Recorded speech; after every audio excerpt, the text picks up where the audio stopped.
Hello everyone, स्वागत आप सभी का ट्रुथ लिटरेचर के चैनल में। और आज की वीडियो का टॉपिक है, जैसा कि आप देख सकते हो कि वर्ण 3 है या 4। ये हमारा 8वां अध्याय है, हु वॉज शूद्रा, शूद्र कौन थे, बाय डॉक्टर बाबा साहब अम्बेडकर। और इस बुक को ट्रांसलेट किया है जाने माने लेखक डॉक्टर भदंत आनंद कौशल्यान जी ने। तो आइए शुरुआत करते हैं। तो सबसे पहले हम जान लेते हैं कि वर्ण कितने हैं। अमूमन हम जानते हैं कि वर्ण 4 वर्ण हैं, ब्राह्मण, क्षत्रिय, वैश्य और शूद्र। लेकिन यहाँ पर एक बात है कि वर्ण 3 है या 4। इसका मतलब ये है कि वर्ण हैं जो हमारे 3 भी हो सकते हैं। तो आइए देखते हैं, इस वीडियो में हम इसी की जांच करेंगे। और प्लीज़ इस वीडियो को आप पूरा देखें, अच्छे से समझें। उसके बाद आपके जो भी विचार हों कमेंट बॉक्स में आप जरूर बताएं, पॉजिटिव हो चाहे नेगेटिव। आइए देखते हैं। तो सभी हिंदू तथा पश्चिमी विद्वान 4 वर्ण मानते हैं। यह सिद्ध हो गया है कि शूद्र क्षत्रिय है। तो हमने पिछली वीडियो में हमने देखा था कि शूद्र क्षत्रिय है, इस पर हमने पूरी डिटेल में वीडियो बनाई थी, जो कि बाबा साहब अम्बेडकर ने अच्छी तरह से एनालिसिस किया था। जो कि उनके ग्रंथ है, ऋग्वेद हो और अन्य ग्रंथ हैं, चाहे विष्णु पुराण हो, तमाम प्रकार की चीज़ें। तो देखते हैं। तो ये यदि यह बात सही है तो केवल 3 वर्ण रह जाते हैं। कितने वर्ण? 3, क्योंकि शूद्र तो क्षत्रिय बता दिया। अतएव एक नया प्रश्न पैदा हो गया कि 4 वर्ण हैं अथवा 3। यह कहा जा सकता है कि जब तक यह सिद्ध ना हो जाए कि आदि में केवल 3 वर्ण थे। आदि मतलब होता है प्राचीन, मतलब पुराने समय में, यह नहीं माना जा सकता कि शूद्र क्षत्रिय थे। सौभाग्यवश इसका प्रमाण मौजूद है कि आर्यों में आदि में 3 वर्ण थे। मतलब आर्यों में आदि में, मतलब पुराने समय में जो हम बोल सकते हैं, कितने? 3 वर्ण थे, ब्राह्मण, क्षत्रिय, वैश्य। शूद्र वर्ण है जो बाद में बना। और देखते हैं तो इसका जो पहला जो प्रमाण है, फर्स्ट हम देखते हैं। तो बाबा साहब अम्बेडकर ने जो पुस्तक लिखी है, इसमें जो प्रमाण दिया है वो ऋग्वेदी से दिया है। ठीक है। तो इसका जो पहला प्रमाण है, क्या है? ऋग्वेद का। कुछ विद्वानों का मत है कि ऋग्वेद के काल में वर्ण व्यवस्था नहीं थी। उनका मत है कि पुरुष सूक्त बहुत समय बाद ऋग्वेद में जोड़ा गया है। तो जो अगर आप पुरुष सूक्त के बारे में अगर आप जानते होंगे, अगर वीडियोस देखी होगी, तो उसमें ऋग्वेद में जो पुरुष सूक्त है, जिसमें ब्राह्मण, क्षत्रिय, वैश्य, शूद्र 4 वर्ण की बात हुई है, कि जो ब्राह्मण पैदा हुआ वो मुख से पैदा हुआ, क्षत्रिय भुजा से पैदा हुआ, वैश्य जंघाओं से पैदा हुआ और शूद्र पैरों से पैदा हुआ। इसमें बता रहे हैं कि ये बाद में भी जोड़ा गया है, मतलब बाद का जोड़ है। तब भी यह नहीं माना जा सकता कि ऋग्वेद के समय वर्ण व्यवस्था नहीं थी। तो आप ये भी नहीं मान सकते, यदि मैं वर्ण व्यवस्था को मैं डिफेंड नहीं कर रहा हूँ, तब भी यह नहीं माना जा सकता कि वर्ण व्यवस्था नहीं थी ऋग्वेद में, अगर ये बाद में भी जोड़ा गया है तब भी। पुरुष सूक्त के अतिरिक्त कई स्थानों में ऋग्वेद में ब्राह्मणों का जिक्र, क्षत्रियों का और वैश्यों का वर्णन एक साथ आया है। ब्राह्मणों का जिक्र एक वर्ण के लिहाज से 15 बार और क्षत्रियों का 9 बार, परंतु शूद्र नाम का इस अर्थ में कहीं नहीं आया। मतलब शूद्र नाम का जो वर्ण है इस अर्थ में कहीं नहीं है, वर्ण के अर्थ में।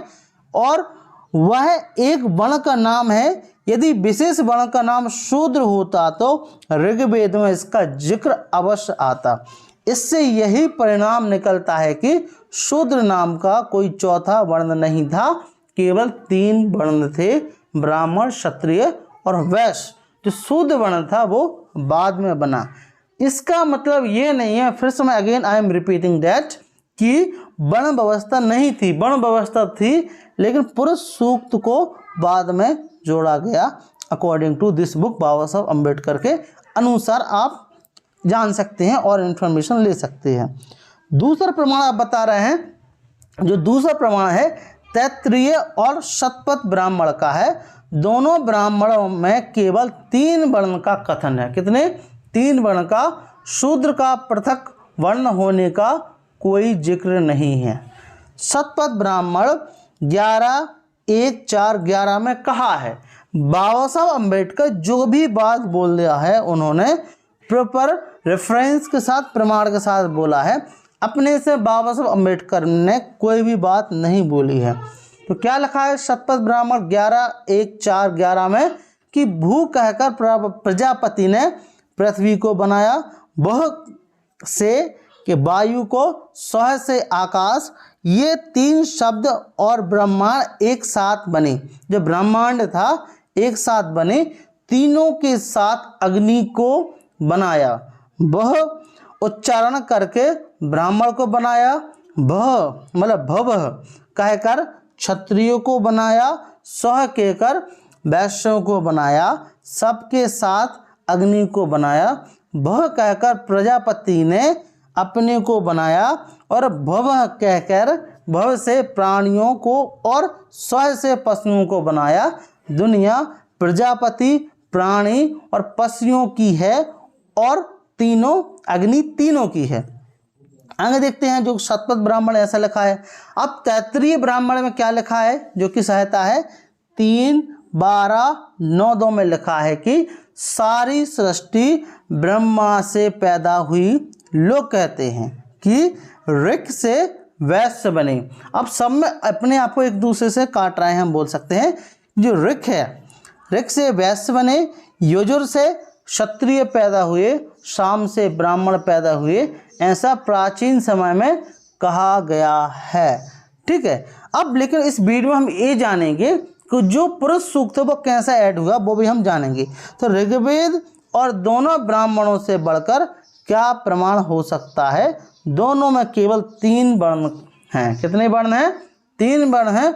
शूद्र का पृथक वर्ण होना अथवा चतुर्वर्ण का होना कोई कथन नहीं है। अब दूसरे खंड में क्या लिखते हैं, ये इसमें क्या लिखा है कि उपयुक्त प्रमाणों से प्रतिकूल सूक्त पुरुष सूक्त है। जो उपयुक्त प्रमाणों में जो प्रतिकूल पुरुष सूक्त है जिसमें 4 वर्णों का वर्णन है, मतलब 4 वर्णों का वर्णन है, बताया गया है। मीमांसा के सिद्धांतों के अनुसार दोनों को मानना पड़ेगा, परंतु यह असंभव बात है वर्ण 3 है और 4 भी हैं, ऐसा कहने का कोई अर्थ नहीं। अतएव ऐतिहासिककारों के मतों को ही मानना पड़ेगा कि पहले कौन बना, मतलब पहले कौन बना, पुरुष सूक्त या क्या बना। तो क्या पुरुष सूक्त असली ऋग्वेद से बना? इसके लिए सूक्त तथा बाकी ऋग्वेद की भाषा का मिलान करना पड़ेगा। सभी ब्राह्मणों का मत है कि सूक्त बाद बना, और मतलब सूत्र जो सूक्त है वो किसमें? बाद में बना हुआ, बाद का बना हुआ है जो पुरुष सूक्त है। किसके अनुसार?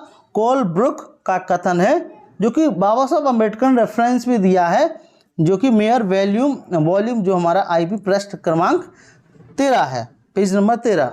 अब क्या लिखा है? एक मंत्र अर्थात पुरुष सूक्त छंद तथा शैली में शेष ऋग्वेद से सर्वथा भिन्न है।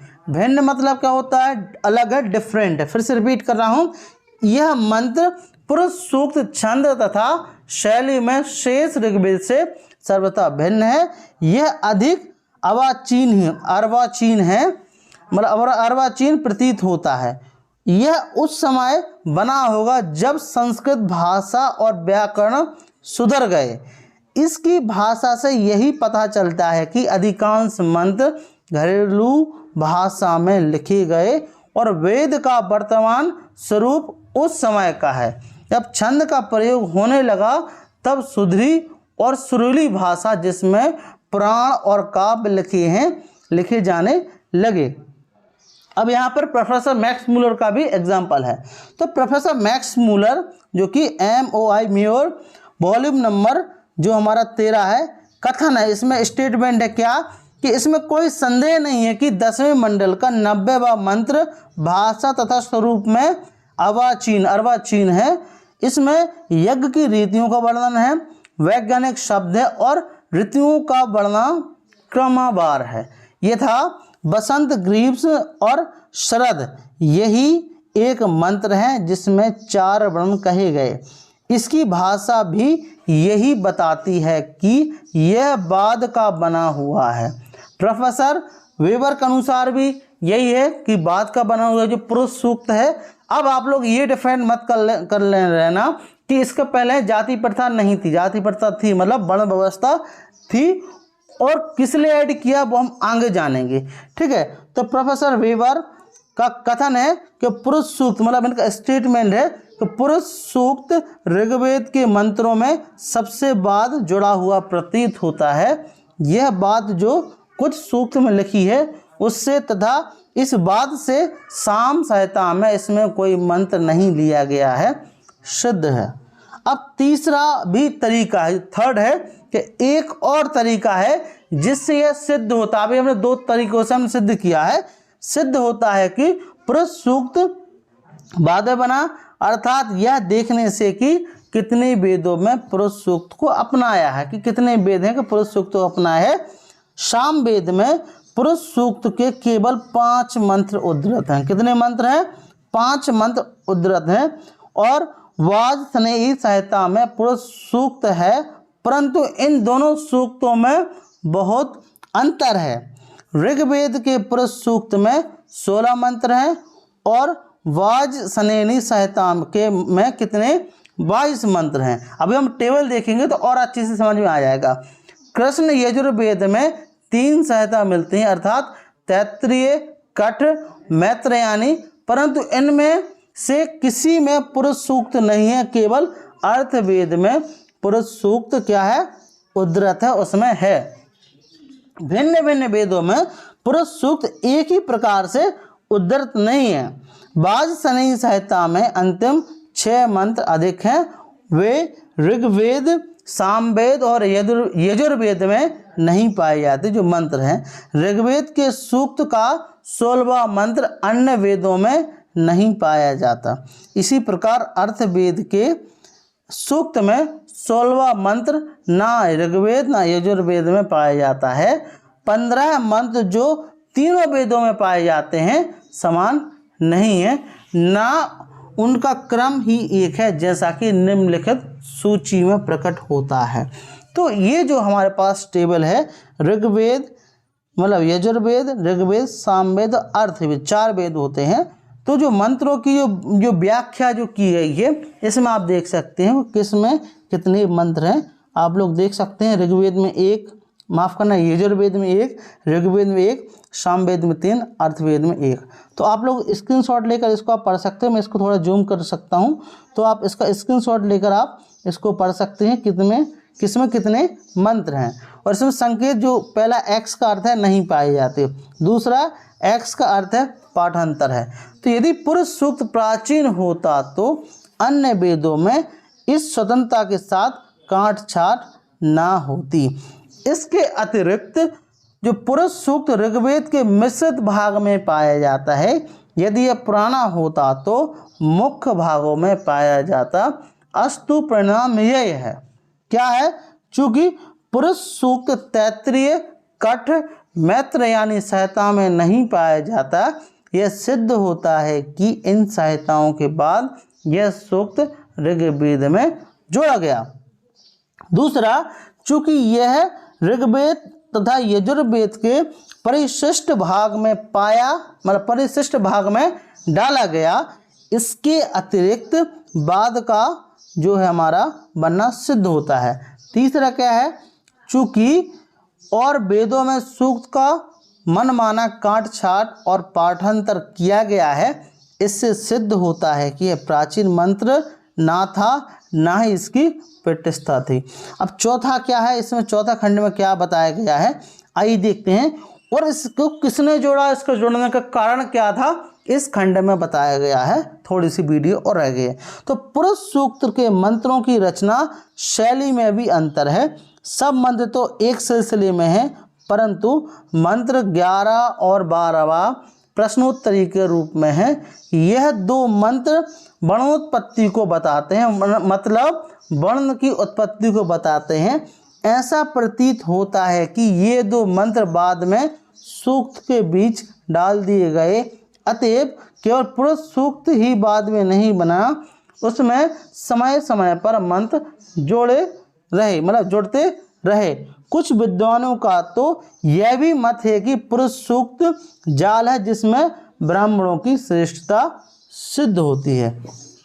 तो कुछ विद्वान ये भी मानते हैं कि जो पुरुष सूक्त का एक जाल है जिससे जो ब्राह्मणों की श्रेष्ठता है उससे सिद्ध होती है, डेट इज वाई इसको अलग से इंक्लूड किया गया। ऐसे जाल ब्राह्मणों ने बहुधा बनाए। प्रोफेसर मैक्स मूलर का कथन है कि ऋग्वेद के अग्रय का अग्नि बना दिया गया जिससे विधवाओं के जलाने का अर्थ निकलने लगा।